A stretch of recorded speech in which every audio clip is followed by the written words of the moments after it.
রাত্র 11:30টার আগেও ওই 22 বছরের যুবক, সে তো ফুটফুটে তাজা চমৎকার ছিল। আজকে যখন জোহরের পরে তার লাশ শুয়ে আছে খাটের মধ্যে, মনে হচ্ছে না এই ছেলে কোনোদিন সোজা হয়ে দাঁড়াইছে।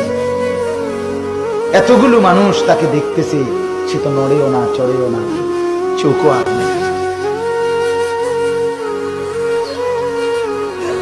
আহ, আল্লাহ বলেন ঠিক দুনিয়া এমন।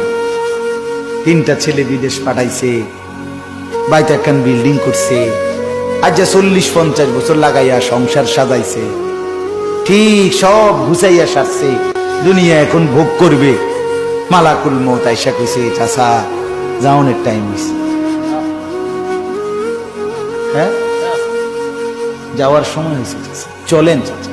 আহা কি কন ভাই, মাত্র গুছাইয়া নিলাম,